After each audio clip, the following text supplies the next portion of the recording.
commandé la parole au Seigneur, dis encore à Jésus de te parler ce matin. Bien-aimé, il y a un mystère dans la parole de Dieu que, avant que nous ne prions pour la parole, je voudrais que tu comprennes ce que la Bible dit. Réaliser sur un élément. Il dit écoutez. Alors on va poser la question à Ecclésiaste. Mais Salomon, qu'est-ce que tu nous racontes ici? La maison de Dieu dont toi Salomon tu parles là, tu fais allusion au temple de Jérusalem. Mais dans le temple de Jérusalem, on ne prêchait pas la parole. Non. Dans le temple de Jérusalem, on venait pour des sacrifices. On venait louer Dieu, des actions de grâce. Le partage de la parole se faisait dans des synagogues. Mais lorsque toi, tu nous fais comprendre que on vient dans le temple, c'est pour écouter. Qu'est-ce que tu veux nous dire? Attention, Salomon voyait ce que tout le monde ne voit pas. Salomon avait compris le secret du culte. C'est vrai, lorsqu'on vient, on va chanter, c'est nous qui faisons. C'est nous qui offrons à Dieu. Mais Salomon nous dit, au-delà de ce que nous offrons à Dieu, l'objectif de notre culte, c'est que nous soyons capables d'écouter ce que Dieu va dire. On vient pour écouter Dieu. Mais pourtant, dans le physique, on va voir que le temps de la parole est une partie du culte. Mais Salomon dit non. Tout le culte est lié au verbe écouter Dieu. Donc, chaque étape de notre culte, c'est le temps où Dieu parle. Et on dit c'est vrai. Combien même lorsque nous allons venir pour l'intercession, au final, après que nous ayons parlé, Dieu doit parler. Donc, toutes les étapes d'une séance de prière égale, donc à la fin, là, il y a un résultat. Le résultat, c'est que Dieu doit dire un mot. Et Salomon dit, notre bénéfice, c'est le mot que Dieu va dire. Et il dit, pour que Dieu parle, Salomon dit, nous devions faire un sacrifice important. Et le sacrifice important, il dit être capable d'écouter. Il y a un souci. Quelqu'un qui vient adorer, mais on lui demande, il doit être capable d'écouter. Ah, lorsque tu écoutes, si tu as adoré, à la fin, si tu as écouté la voix de Dieu au travers de ton adoration, tu es béni. Bon, si tu n'écoutes pas aussi, si tu es béni ou pas, ça n'engage que Dieu. C'est une longue histoire. Donc, je prends ce passage pour nous montrer l'importance et la valeur qu'il y a à écouter Dieu, à chercher à écouter ce que Dieu dit. C'est important. C'est pourquoi nous allons élever nos voix et nous allons dire à Dieu ce matin, nous voici, qu'il nous parle encore, qu'il nous instruise comme il le veut, qu'il amène au travers de cette parole qui sera partagée, chacun de nous là où Dieu veut que nous soyons. Alors, bien-aimés, élevons nos voix, prions le Seigneur notre Dieu. Saint d'Israël, ce matin, nous honorons ton nom et nous saluons encore Dieu, ta magnificence, parce que tu es et tu resteras éternellement. Ce matin, Dieu, nous nous sommes disposés à t'écouter ce matin. C'est pourquoi nous désirons que, Seigneur, que tu nous parles. Oui, je sais que ta parole est un prisme. Seigneur, un seul passage peut concerner plus de 1000 personnes à la fois. Et chacun trouve, Seigneur, son compte. Et ce matin, que chacun trouve son compte dans notre étude que nous avons commencé, Seigneur. Ainsi, donne à chacun de nous la compréhension qui convient, Seigneur. Pour que, Seigneur, nous soyons à la marge et à la page de ce que toi, tu veux nous communiquer. Dieu, pour le perfectionnement de notre intimité avec toi, Seigneur. Car nous savons que tu reviens bientôt, Seigneur notre Dieu. Ainsi, nous soumettons, Seigneur, tout esprit anti-témoignage de Jésus. Seigneur, à tes pieds. Et nous déclarons déjà toute défaite de chaque ligue satanique qui maintenant déjà incante contre nous. Au nom de Jésus, ils sont vaincus et ce message, Seigneur, sera répandu par la vertu du Saint-Esprit. Ainsi, Seigneur, nous sommes heureux et nous disons merci et nous acclamons encore, bien-aimés, pour notre Seigneur Jésus-Christ ce matin.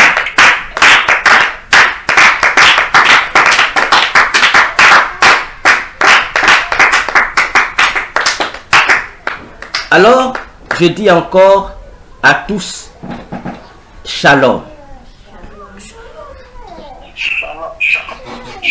Et dans l'amour de Dieu, nous nous portons très bien. Et ce matin, nous allons beaucoup enseigner. Ce matin, alors, bien-aimés dans le Seigneur, mais on a donné des shalom ici à tout le monde. Tout le monde a dit shalom, shalom. Tu es encore au ciel? Mais tu as dit shalom, personne ne t'a écouté. Et... il faut avoir des belles voix. Il faut avoir les voix comme David. Hein. Les voix qui se font entendre. Hein. J'ai la grippe. C'est bien. Au ciel, les gens qui n'auront pas de voix, pitié pour eux. Hein. Pitié pour eux. Hein. Pitié pour eux. Bien. Alors, nous poursuivons avec notre étude sur la vision et la mission selon Dieu, d'après l'ange Gabriel. Et nous sommes dans le grand 3. Et dans le grand 3, nous sommes dans le grand A. Et dans le grand A, nous sommes dans le point 2. Où nous sommes en train de parler sur comprendre Samarie sur le plan prophétique. Et dans notre grand 2, nous sommes en train de voir la signification du nom de Samarie. C'est là que nous sommes. Et la dernière fois, nous nous sommes arrêtés sur un élément important. Nous sommes en train de dénoncer le culte qui se fait au mur, au fameux mur de lamentation qui se trouve en Israël, que c'est un piège religieux qui pousse les démons, les 72 génies de la Kabbale, à envoûter plus les gens, mais en particulier les vrais chrétiens. Parce que le piège, ce n'est pas contre les faux chrétiens, c'est contre les chrétiens, les vrais. C'est de faire que les vrais chrétiens que nous sommes, nous soyons détachés du vrai culte de Jésus. C'est cela l'objectif. Et nous sommes en train d'expliquer, de parler du démon maître de ces 72 génies qui est le métratant, en fait, qui n'est autre que l'individu que la Bible nomme par l'anté ou l'antichrist ou encore la bête. Voilà, c'est là que nous sommes.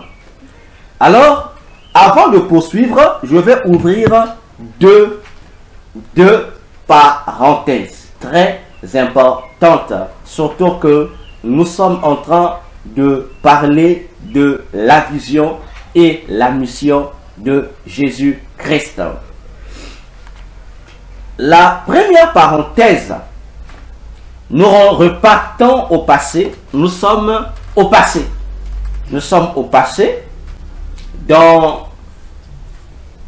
Bon, pas début, c'est trop dit si je dis au début de ma vie chrétienne, c'est trop dit, c'est trop... Disons au milieu. Voilà, on va prendre le milieu. Au milieu de ma vie chrétienne. J'avais, à force de trop voir le royaume des cieux, je n'avais plus envie de vivre encore sur cette terre. En tout cas, c'était ma préoccupation. Et j'avais pris l'habitude de prier, dire au Seigneur, enlève-moi de ce monde. En fait, tue-moi. Hein, tue-moi. Je veux seulement rester au ciel, je ne veux plus rester sur la terre. Ça, c'était ma prière que je faisais. Donc, lorsque je priais, donc, le dernier sujet de mes prières, c'était ce sujet-là. Et ça a pris du temps. Prier ainsi. Alors, ce qui me poussait à prier ainsi, il y a un autre élément. C'est vrai, je voulais rester au ciel. Mais ce qui me poussait à rester au ciel, c'est un autre élément. Pendant que j'étais encore païen, dans le catholicisme, il y a une prière là-bas, parmi la litanie, la liste des prières qui sont là-bas, dans le catholicisme. Il y a une prière que j'aimais bien faire. Cette prière, ça s'appelle l'oraison de Saint Charles le Magne. C'est une prière catholique qu'on appelle l'oraison de Saint Charles le Magne. Bon, je dis une prière catholique parce que les personnes qui sont comme les garantes de cette prière, les personnes qui ont initié cette prière, je dirais même qui ont écrit cette prière, c'est l'église catholique, ça quitte là-bas. Mais toutes les autres églises du diable et les fausses religions utilisent aussi cette prière qu'on appelle, je répète, l'oraison de Saint Charles le Magne. Cette prière, c'est une prière qui est destinée, entre guillemets, à la protection, à la victoire contre certains démons. C'est une prière aussi qui permet de guérir certaines maladies comme l'épilepsie, etc. J'ai dit entre guillemets. C'est ce qui est dit. Voilà. Et les gens qui se retrouvent dans des situations décrites dans les rôles de cette prière font cette prière-là. Et bon, c'est fait. Hein? J'ai dit les gens font cette prière-là. Physiquement, c'est une bonne prière, je vous assure. Elle est courte.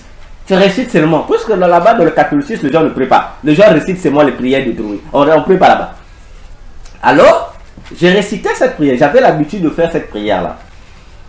Parce que, en fait, lorsque je faisais cette prière, il y a une partie dans cette prière qui m'intéressait parmi les objectifs de cette prière.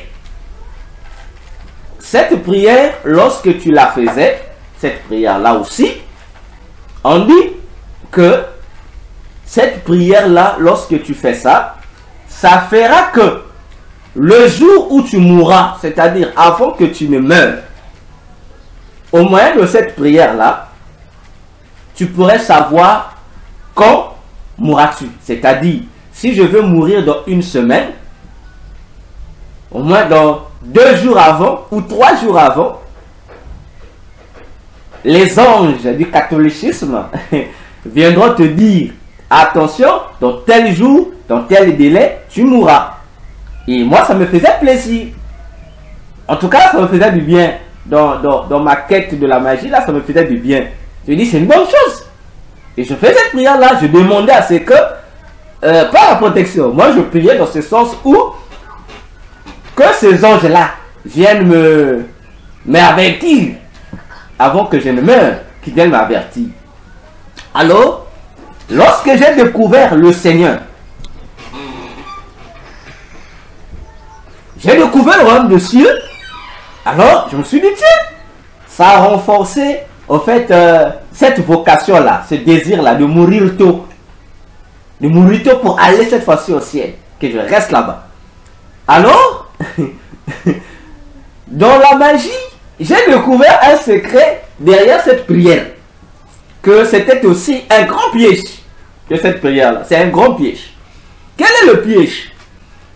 Tous ceux qui utilisent cette prière-là, soit disant pour la protection, pour la guérison, sont en erreur. Parce que, en lieu et place de ce qu'ils demandent, ils reçoivent le contraire de ça. Et, en chaque fois que l'individu prie ou récite cette prière, l'individu est en train de se creuser sa propre tombe. Il est en train de raccourcir sa vie. Donc, le nombre des années de sa vie se raccourcissent. Et tu précipites ta mort sans te rendre compte. Et lorsque tu mourras, cet individu-là, je vais arriver, Saint Charlemagne va t'envoyer ses émissaires qui viendront prendre ton âme pour emmener ton âme dans son département à lui, c'est-à-dire dans son mini-royaume, et tu deviendras un esprit errant au service de ce Charlemagne. Voyons-nous. Alors, vous allez remarquer que les prêtres catholiques, je dis bien, bon, moi je parle des prêtres catholiques, j'étais là-bas. Les prêtres catholiques utilisent cette prière-là auprès des gens qui sont malades, Attention, lorsque un prêtre vient prier pour un malade de chez vous, en tout cas, si le malade est dans ta maison, n'accepte même pas que le prêtre rentre pour venir prier pour les malades. J'insiste. Parce que le prêtre ne vient pas prier pour le malade dans l'intention que le malade soit guéri. Non.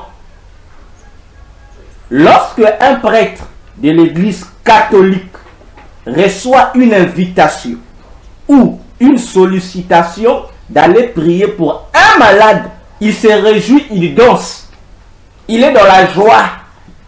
C'est comme sa joie est plus que celle d'une personne qui vient de gagner des milliards. Parce que le prêtre sait que la personne là sur qui il viendra faire sa prière, c'est une âme gagnée pour son compte à lui. Parce que lui, il viendra en fait tuer la victime. Et parmi les moyens que le prêtre fera pour tuer la victime, et pour repartir avec l'âme de la victime chez lui à la maison. Ah oui. Parce que les prêtres sont comme les féticheurs. Ils travaillent à partir des esprits des gens que eux sacrifient. Bon, lorsque je parle d'esprit, comprenez mon émotion. Je veux parler de l'âme. Bon, comme couramment on appelle ça esprit, je parle d'esprit, mais en tant qu'âme. Voyez-vous? Et les prêtres sont, je les appelle les collecteurs d'impôts des âmes. Et donc chaque âme gagnée devient un outil de travail pour lui. Donc lui, le prêtre, va se servir de toutes les capacités physiques et spirituelles qu'avait cette âme-là. Donc le prêtre prend ça, il injecte ça dans son corps. Donc il utilise l'âme-là à sa place. Voyons-nous. Et parmi les moyens utilisés pour tuer gratuitement les gens, les prêtres, il y en a deux qui sont en tête de page. Il y a la communion, voilà, c'est ce qu'on appelle la communion. La communion, et il y a la prière de Saint Charlemagne. Commençons par la communion. Et la même communion qu'on donne à l'église, chaque jour, chaque messe. Non, c'est lorsqu'on va donner ça aux malades. On va donner ça aux malades. Vous voyez, quand on dit, là, il y a un malade là-bas, le prêtre vient accompagné parfois des sœurs de l'église pour venir donner la communion aux malades. Je vous assure, sachez que à l'instant, si le malade, dès que le malade va consommer la communion, si le malade ne meurt pas à l'instant, le malade va mourir dans quelques minutes qui suivent là. Le malade ne fera pas une heure, il va mourir. Peut-être que vous n'avez jamais fait le constat. Faites le constat. Toutes les personnes à qui les prêtres viennent donner des communions dans des maisons ou à l'hôpital, ne mettent pas. Dès que le prêtre va sortir, la personne mourra. Et il y a un principe satanique qui est donné lorsque le prêtre donne la communion à la personne. Donc, une fois que la personne avale là, le prêtre doit quitter les lieux. Et en quittant les lieux, le prêtre et tous ceux qui l'accompagnent ne doivent pas retourner en arrière. C'est-à-dire, ne doivent pas s'hasarder à regarder en arrière. Si le prêtre ou l'un de ceux qui sont avec lui s'hasardait à regarder en arrière, l'âme de la personne là va les poursuivre en colère. C'est-à-dire, l'âme là se rendra compte que mais le prêtre là n'est pas venu m'aider, le prêtre m'a tué.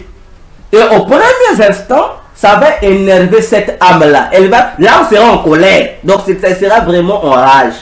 Et l'âme va se défouler sur le prêtre ou les personnes qui l'accompagnent, qui se sont permises de regarder en arrière. Parce que lorsque vous retournez le regard, au fait, vous signifiez à l'âme là de vous suivre, au fait. C'est-à-dire, c'est comme si vous dites à cette âme-là que c'est moi qui ai fait ça. Si tu es fort, viens m'attaquer. Et vous lui donnez le pouvoir de vous attaquer. Et l'âme, lorsque l'âme arrive, même le prêtre avec toutes ses puissances est incapable de calmer l'âme. Et l'âme là risque même de tuer le prêtre et ceux qui l'accompagnent. C'est pourquoi il est demandé au prêtre de ne pas regarder derrière. C'est pourquoi le prêtre, lorsqu'il donne la communion au malade, le prêtre tourne son... Il se lève même, il va vous dire non, c'est bon, je dois partir. Il va s'efforcer à se presser à quitter le lieu. Alors mes frères, si vous avez dans la famille, on a invité le prêtre pour les malades, restez là. Si le prêtre vient donner sa communion, attrapez le prêtre qui ne quitte pas le lieu. Dites le prêtre, tu as donné la communion mais tu ne quittes pas le lieu, il faut que tu restes.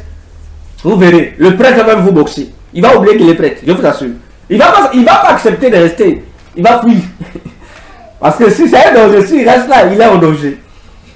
Voyez-vous, et regardez combien de personnes nous avons perdu autour de nous.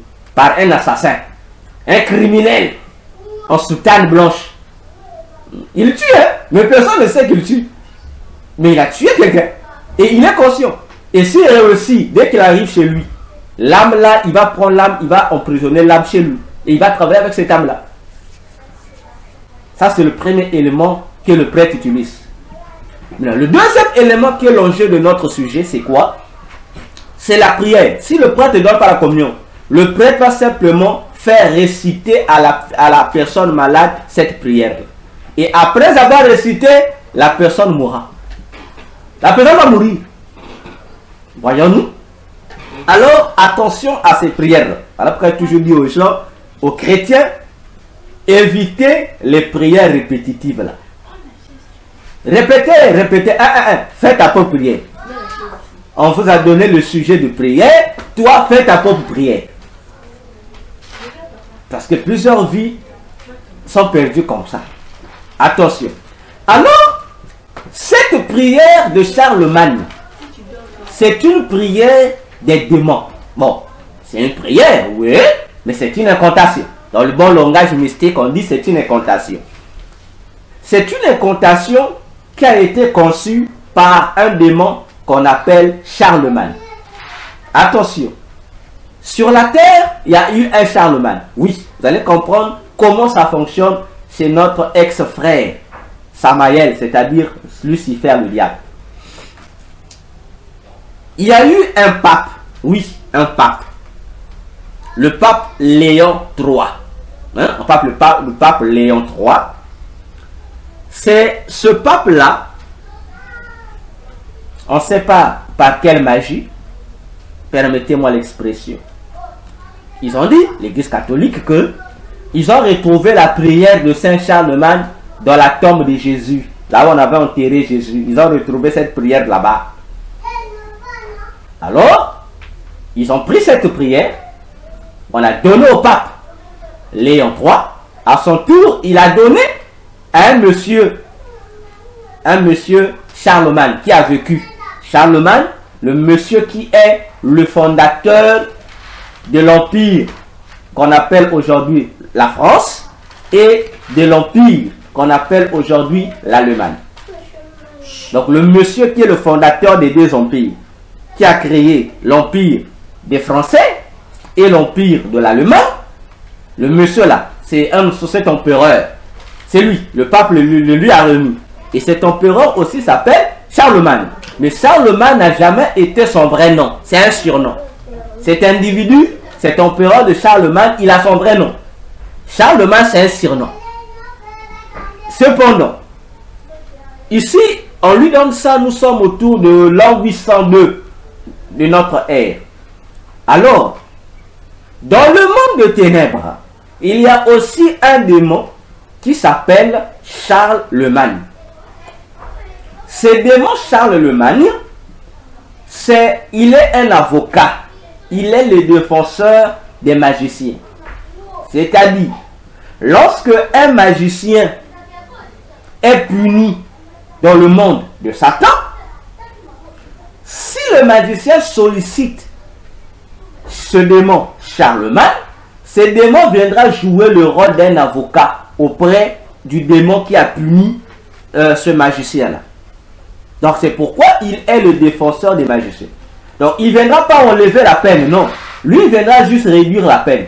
Donc si le magicien a reçu une peine, on peut lui, si on lui a demandé, par exemple, de sacrifier 1000 personnes, lui, le démon, Charlemagne, peut venir intervenir pour dire non, c'est trop, vraiment. Il va venir apaiser. Il dit non, au lieu de 1000, bon, qui donne peut-être 400. Voilà, c'est ça son travail. Mais c'est un démon.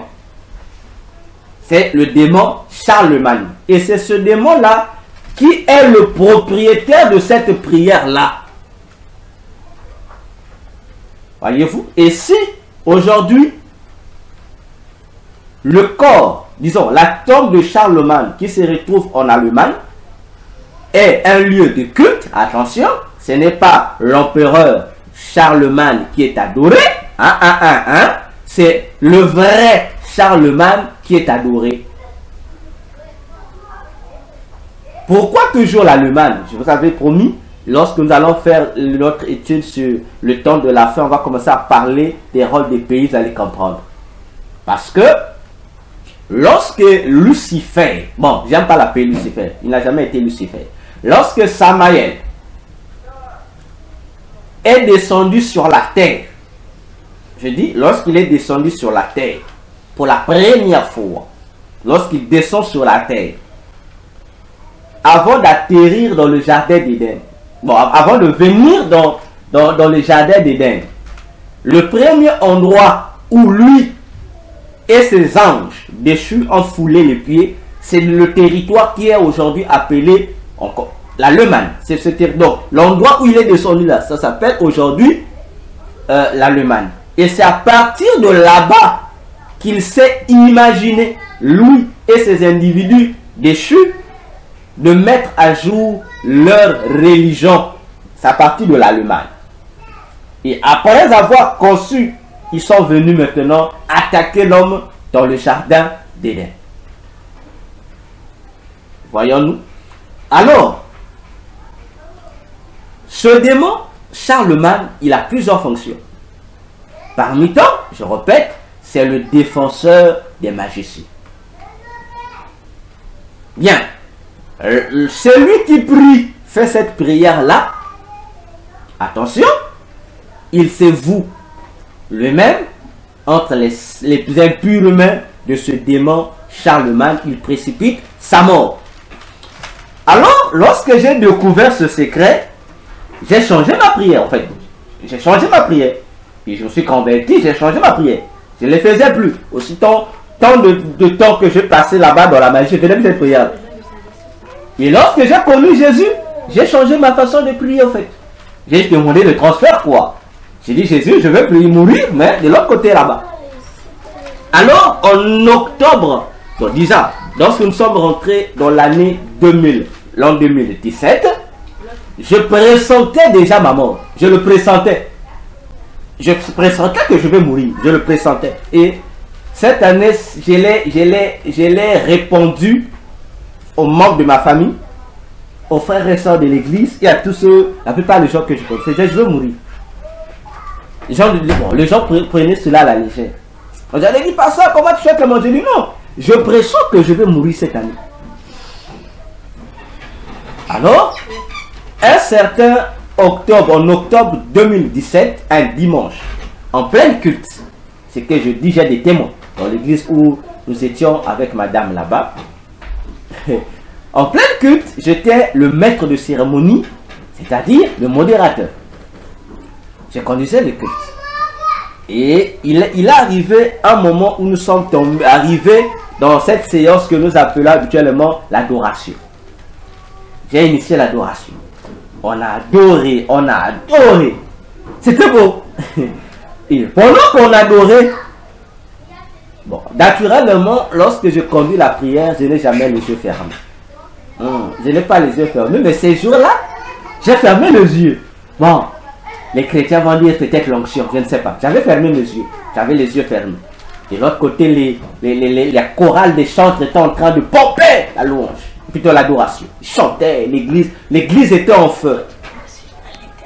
Pas grave, mais je sais que tu étais là. Parce que j'ai dit que nous étions dans notre église là-bas. Madame aussi était là, parmi les chantres, elle chantait. Pas grave. On chantait, on chantait. À un moment donné, j'ai écouté une voix qui a parlé dans mon cœur. J'ai écouté une voix. Et la voix qui a parlé dans mon cœur me dit, voici, c'est fait, je t'ai exaucé. Bon, j'ai toujours mes yeux fermés. Alors, j'ouvre. Non, je n'ai pas ouvert les yeux, non. Alors, ça m'a interpellé. Et je ne sais pas de quelle manière je me suis subitement... Bon, je vais expliquer. Je me suis vu entrer dans mon corps. Je suis devant la chair, j'ai le micro à la main. Je suis en train d'accompagner le chanteur en chantant. Pendant que le chanteur chante, conduit le peuple dans l'adoration au moyen des chants, moi je suis là en train d'animer, en fait, d'encourager les gens à prier, à adorer. J'ai le micro à la main. J'ai les yeux fermés. Je me vois entrer en moi-même, dans mon propre corps. Je ne sais pas comment vous expliquer ça, mais comprenez mes mots. Je me vois entrer dans mon corps. Je me vois que je suis rentré dans mon corps. Et lorsque j'entre dans mon corps, je me retrouve dans une belle et vaste maison. En tout cas, tout était glorieux dans cette maison. C'est une maison. Mais une maison qui ressemblait à peu près à notre église. En fait, à notre église, là où le culte se passait. Vous voyez, ça avait la forme d'être un temple de prière aussi. Mais c'était beau à l'intérieur. Je me suis retrouvé là et j'étais vêtu d'une robe. Et j'ai jamais oublié cette image-là. J'avais une robe. Et cette robe-là, au niveau de la colle, il y avait un peu de la broderie bleue. Et j'avais des sandales, des souliers. En fait, c'est des souliers de West africains là. Mais c'était en or. Et j'avais une ceinture en or autour des reins. Je me suis retrouvé là. Mais tandis que ce jour-là, pendant que je suis devant la chair, j'ai une chemise, j'ai un pantalon et j'ai des souliers. Non, des chaussures, pas des souliers, des chaussures. Mais là, je me retrouve autrement. Ah non, je me posais la question. Mais cette maison où je suis, je me suis fait rentrer dans mon corps, mais je me retrouve dans une maison. Bon, vous comprenez mon émotion, j'appelle ça maison comme ça. Alors, je vois en face de moi, je vois le Saint-Esprit. Le Saint-Esprit vêtu des mêmes vêtements que moi. Il est là. On se regarde face à face. Il ne vu rien. Alors, les regards du Saint-Esprit, on se regarde face à lui. Il était face à moi. Il se retourne pour regarder devant. Alors, lorsque moi aussi, je lance les regards en direction de ce regard, je vois que de là où, dans la maison où, à l'intérieur de laquelle nous étions, de l'autre côté, il y avait une, tu peux appeler ça comment? Une vitre, voilà, tu peux appeler ça ainsi. Il y avait une vitre qui nous séparait. Mais je regarde de l'autre côté de la vitre, je regarde les gens, le culte. Donc c'est comme c'est une télé. Je me regarde moi devant la chair et tout le monde en train de faire le culte. J'espère que vous me comprenez bien. Donc c'est comme si je me suis mis derrière un vitre en train de suivre ce qui se passe à l'église. Je regarde, on est en train d'adorer correctement. Alors, je vois, le Saint-Esprit va me dire, il dit, regarde derrière. En fait, derrière. Lorsque je regarde derrière, derrière nous, puisque la vitre était devant nous, et je regarde derrière. Je regarde derrière, je vois bon, je ne sais pas si on peut appeler ça une porte. Bon, le mot qui va convenir, c'est un portail. Donc je vois un portail géant, lumineux, qui s'ouvre. Et je vois seulement les étincelles des éclairs qui sont en train de se dégager. Mais au fond, j'aperçois un trône lumineux, recouvert d'une gloire terrible. Et je constate que, lorsque je regarde le Saint-Esprit, et lui retourne son visage, il commence à prier. En fait, il prie, il commence à faire la même adoration que mon autre moi qui est à l'église est en train de faire. Donc, les paroles que l'Esprit Saint est en train de prononcer sortent dans ma bouche là-bas. Alors, pendant que ce phénomène se passe, je veux me diriger vers l'endroit indiqué. Je regarde, pendant que j'avançais, je constate un élément. Une voix va sortir. Hein, du trône là, il y a une voix qui va parler. Et la voix qui parle va m'interpeller, cette voix-là. Et en m'interpellant, la voix va me dire, j'ai exaucé ta prière. Bon, jusqu'à là, je ne savais pas de quelle prière s'agissait-il. Il dit, j'ai exaucé ta prière, je te prendrai. Il dit, à la fin de cette année, je vais te prendre pour que tu viennes te reposer de tes œuvres à la maison. La voix a parlé, la voix a pris comme une pause. Bon.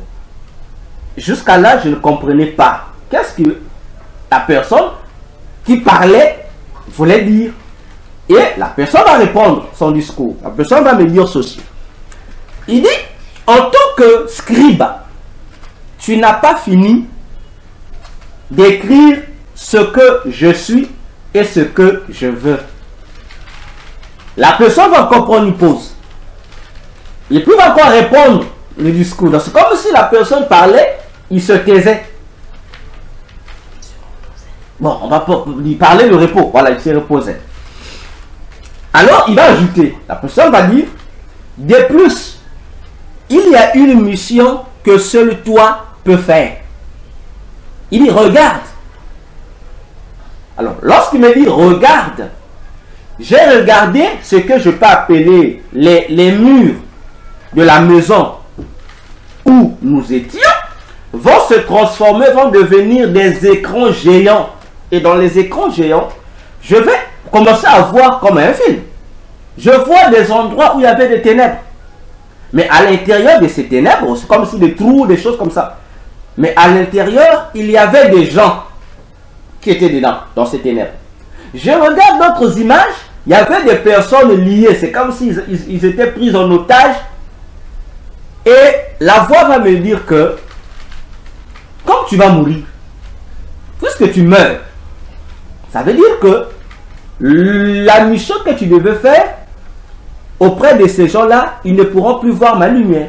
Parce que, d'après la voix, ces personnes que je voyais, ceux qui étaient dans le ténèbre, c'est par mon canal qu'ils devraient découvrir la lumière, sa lumière. Et ceux qui étaient liés, c'est par mon canal qui devait être délié. Alors la voix me dit, bon, comme toi tu vas mourir, ça veut dire que ces personnes-là vont rester ainsi. Ils n'auront plus l'occasion d'être ainsi. Alors, bon, voyons l'état de ces personnes. Je commençais à sentir en moi comme une sorte de tristesse. Bon, je ne sais pas comment expliquer ce sentiment, mais en moi-même, ça commençait à me faire mal un peu. Je commençais à m'inquiéter pour ces gens-là. Alors, ce qui est bizarre, pendant que je regardais les images, mon moi qui était dans la maison là-bas, je sentais seulement ce genre de chagrin, ce genre d'inquiétude, ce genre de soucis. Et la voix me dit, la voix continue, la voix me dit ceci.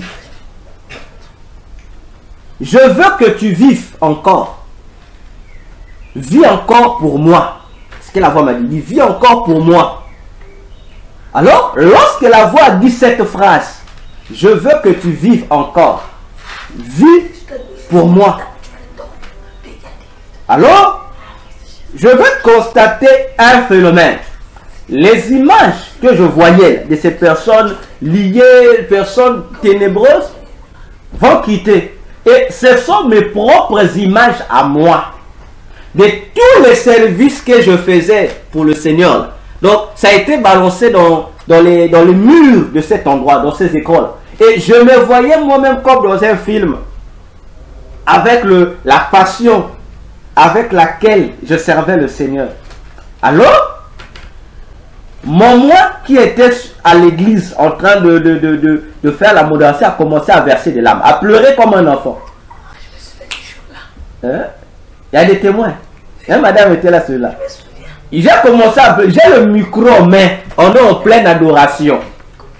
j'ai arrêté, bon, l'esprit qui était avec moi, l'Esprit Saint qui était avec moi, de l'autre côté, a arrêté d'adorer. Et mon moi là-bas aussi a arrêté d'adorer. Mais à la place d'adoration, je commençais à dire les choses que mon moi qui était dans l'autre côté exprimait dans le cœur. Donc, mon moi qui est vêtu de blanc dans la pièce qui est avec le Saint-Esprit, je suis en train de parler au fond de mon cœur, mais mon moi qui est là à l'église est en train d'exprimer ça dans sa bouche. Et toute l'église écoutait. J'avais le micro, mais toute l'église écoutait. Je disais, je commence à mourir. Vraiment, mon temps est arrivé, je vais mourir. Je le disais, je vais mourir. Vraiment, cette année-ci, j'ai fait, je mourir. Et je pleurais. Alors, mon autre moi qui est avec le Saint-Esprit, je me pose, je me dis, mais pourquoi? En même temps, je reconnais que je suis en train de prier, mais en même temps, je dis, mais je pleure. Pourquoi je pleure? Et le Saint-Esprit me dit, il y a une guerre entre toi et toi-même.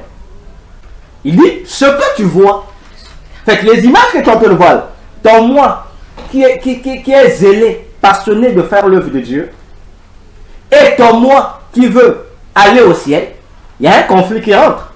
Ton moi qui est zélé veut continuer l'œuvre. Ton moi qui est sur la terre veut repartir. Alors, il dit, c'est pourquoi celui qui pleure, c'est ton toi qui est zélé pour l'œuvre de Dieu, qui pleure, en fait, qui se soucie des âmes qui doivent être sauvées par ton canal. Mais l'autre qui parle, c'est ton toi qui veut regagner la maison du Père. Alors, je suis resté, et à un moment donné, j'ai répondu. Avant de répondre, la voix qui sortait dans le trône m'a dit, peux-tu le faire pour moi? Alors, j'ai dit, Seigneur, oui, je peux le faire. Dès que j'ai dit, je peux le faire, je me suis retrouvé dans mon corps à l'église. J'ai ouvert les yeux, je me suis retrouvé. Donc c'est comme si je n'étais pas dans mon corps, mais je me suis retrouvé, j'ai ouvert les yeux, j'ai regardé tout le monde. J'étais obligé de céder le micro à, je ne sais plus si c'était à... Madame, c'est à qui j'ai remis le micro? Il y avait...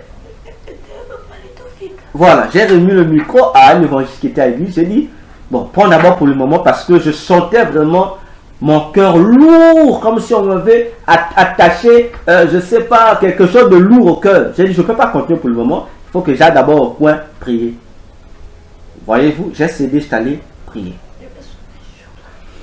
Et je savais que j'allais mourir. Et lorsque je suis allé m'asseoir maintenant pour prier en fait, pour prier, pour dire bon voilà Seigneur, je vais continuer, je vais vivre pour toi d'abord. Voyez-vous? Et une voix va me dire, en fait la même voix va maintenant me dire, je te donne une seconde chance. C'est ce que la voix dit.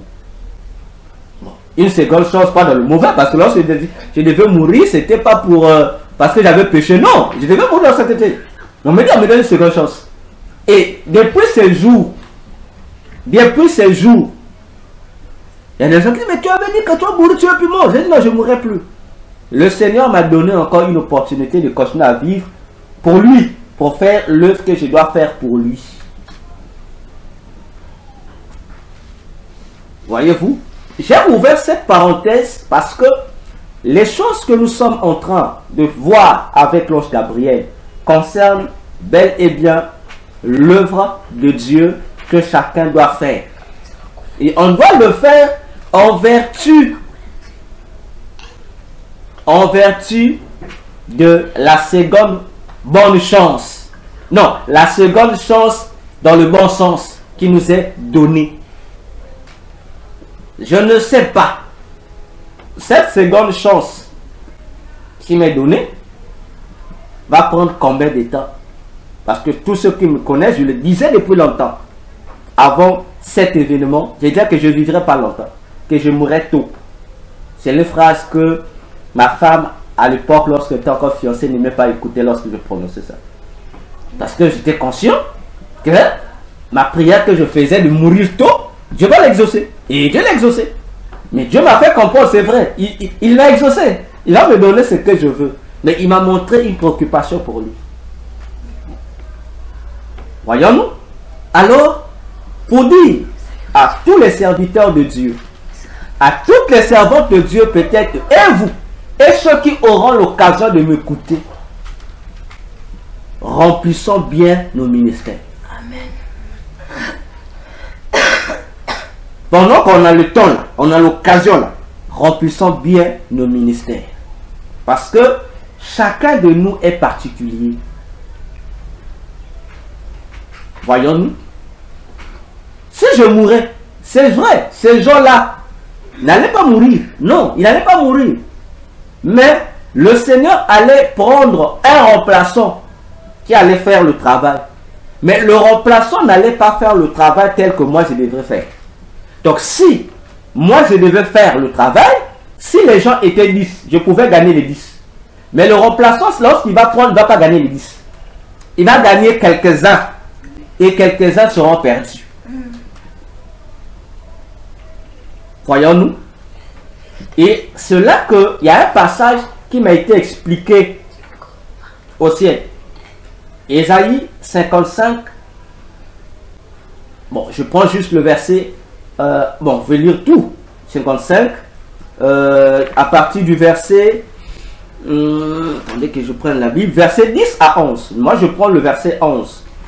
Je dis, lorsque une parole sort de son trône, cette parole ne revient pas, ne retourne pas à lui sans avoir accompli la volonté de Dieu. Attention, lorsque Dieu donne un ministère ou confie une mission ou encore une charge à quelqu'un, cette charge-là est une parole qui a été déclarée du trône de Dieu. Et cette parole-là, quittant le trône, atterrissant sur la terre auprès du concerné, ne retournera pas au ciel tant qu'elle n'a pas produit l'effet pour lequel elle a été libérée. Même s'il arrivait que le concerné mourait, la parole reste. Le ministère reste sur la terre. La mission reste sur la terre. Même si l'individu devenait païen, c'est l'individu qui est devenu païen, la mission reste, cette parole reste. Parce que cette parole a un objectif précis à remplir.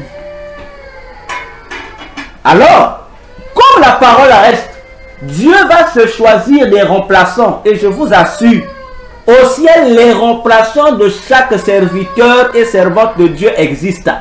Ils existent déjà, les remplaçants. Ils existent, je vous assure. Donc ça ne sert à rien de faire le gros dos avec le ministère du trouille de Jésus. Tu tombes, tu deviens païen. Ne pense pas que Dieu a perdu, non. C'est toi qui es perdu. Le ministère reste. Dieu va prendre un remplaçant qui va continuer le ministère avec de nouvelles donnes. Mais c'est le même ministère, c'est la même vision. Pour qu'elle soit accomplie. Sur cette terre, lorsque je le dis, les hommes de Dieu s'affolent. Sur cette terre, chaque ministère, bon, je vais appeler ministère, vous allez comprendre dans quel sens je parle du ministère. Donc, chaque ministère a un nombre donné des âmes à gagner, un nombre donné des âmes à guérir, un nombre donné des âmes à soigner, c'est-à-dire selon les besoins des âmes. Chaque ministère a un nombre d'âmes à satisfaire. Amen. Je vous assure. Il y a un nombre précis, le ciel consigne, connaît. Amen. Et c'est au moyen de ce nombre-là que dépendra une grande partie des bénédictions, encore appelées des récompenses que nous allons recevoir au ciel. Je l'ai toujours dit. Donc, il peut avoir que, je prends un exemple, il se pourrait que le Seigneur a prévu qu'il y ait seulement 100 âmes, que moi le docteur je vais gagner sur la terre, 100 seulement.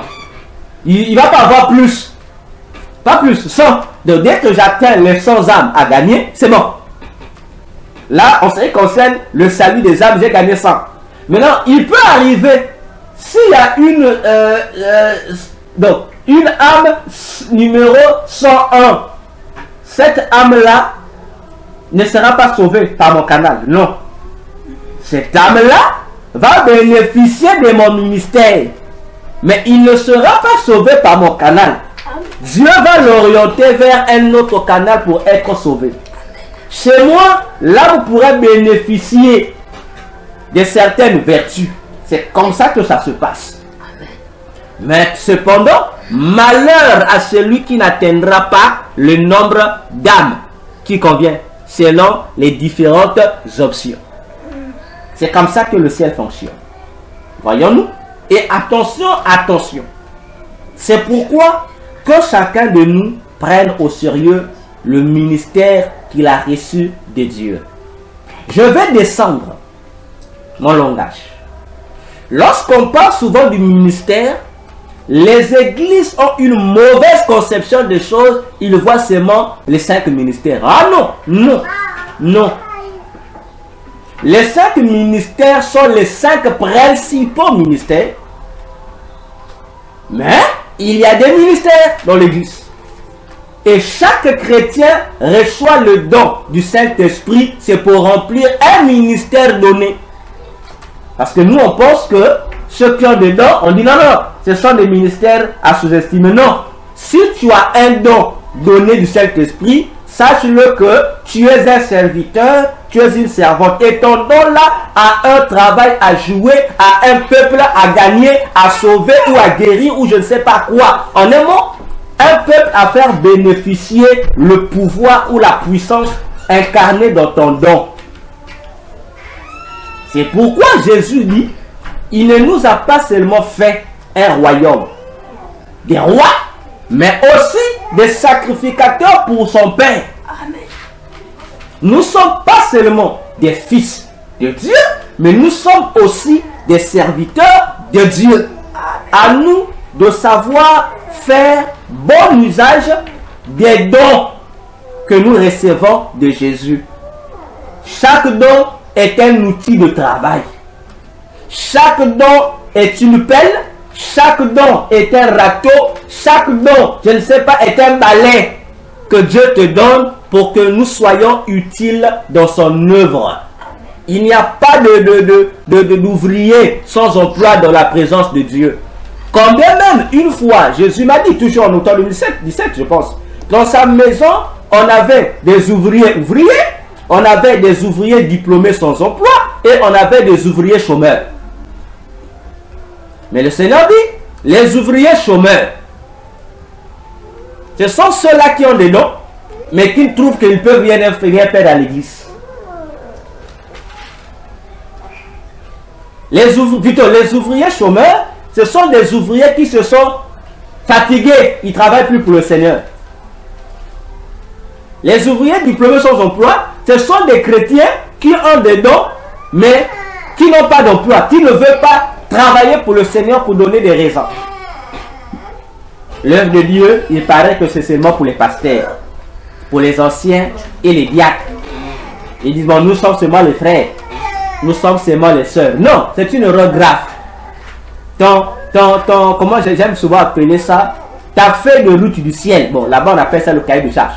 Ta feuille de route au ciel, ton cahier de charge est là, ça n'attend que toi. Tu ne remplis pas et à cause de ça, j'ai dit et j'ai toujours pesé mes mots. Des chrétiens saints qui marquent la sainteté n'entreront pas au ciel. Ah oui, parce que nous on pense qu'il y a que ceux qui sont dans le péché qui n'entreront pas au ciel. Non, il y a même des chrétiens qui sont dans la sanctification qui ne rentreront pas au ciel. Pas parce que c'est des pécheurs, non. C'est simplement lorsqu'ils vont arriver au ciel, on va leur présenter ce cahier de charge dont je vous parle, mes frères. On va te dire, tu ne péchais pas, oui, j'étais saint, d'accord. Mais on dit, attention, on va te sortir tes dossiers. On dit, mais nous, on attendait par toi qu'il y ait tant d'âmes à gagner. Mais tu ne l'as pas fait. C'est là où les gens disent, non, moi, ce n'est pas mon pasteur. Moi, c'est mon frère à l'église. C'est là où on va te dire, non, voilà ton dossier. Toi, tu dis que tu es frère à l'église. Mais tu avais reçu le don des miracles ici. Tu avais reçu le don de la foi ici. Mais le don là, c'est un outil. Ça ferait de toi un ouvrier. Mais tu n'as pas utilisé les dons. Et on va te dire une phrase que je n'aime pas. On va te dire, mauvais serviteur. Pourtant, sur la terre, tu étais saint. Mais tu ne rentres pas au ciel. Pourquoi? Parce que là-bas, on connaît que tu es un pécheur. Parce que tu as désobéi à l'ordre qui a été donné. Et on dit, une désobéissance partielle. Dieu a dit à Samuel, lorsque Saoul a commis, on dit égal à la sorcellerie. Hein? Une obéissance partielle, on dit égal à la sorcellerie. Dieu dit, Dieu condamne ça au même titre que la sorcellerie. Frères, sœurs, attention avec le don que tu as, avec le service que tu fais pour Dieu. Fais ça bien. Ne le fais pas pour que les hommes t'acclament. Non. Plusieurs de ceux qui sont acclamés sur la terre, je vous ai dit, nous disons des choses que nous avons vues. Plusieurs des gros sur la terre, c'est au ciel là-bas, ils ne sont même pas connus au ciel. On ne les connaît pas. Mais sur la terre, nous les connaissons. On les élève dans les églises, des grands hommes de Dieu. Mais au ciel, on ne les connaît pas. Cependant, les serviteurs que nous négligeons sur la terre, qui n'ont même pas de nom, qui sont même considérés comme les plus pauvres sur la terre, ce sont eux qui sont des grands serviteurs au ciel là-bas. Attention, attention. Voyons-nous, attention. Gère bien le don spirituel que tu as. Si tu ne reconnais pas encore quel est le don que Jésus t'a donné, le premier moyen est facile. Pour découvrir ton don, rentre dans ton cœur, réalise seulement quel est le travail ecclésiastique que tu aimes bien faire. Donc toi-même, tu sens que si tu ne fais pas ça, tu n'es pas l'aide. Comprends que ça fait partie des dons qui t'ont été donnés. Ça fait partie de tes dons. Ah oui, ça fait déjà partie de tes dons. Ça peut déjà t'aider à mettre en valeur le don que tu as reçu. Tu peux aussi aller prier pour demander une précision à Jésus. Il va te le révéler. Il va te le révéler. Parce que au ciel, on n'a pas seulement besoin des enfants de Dieu. Qui va aller, nous allons au ciel, on va l'adorer.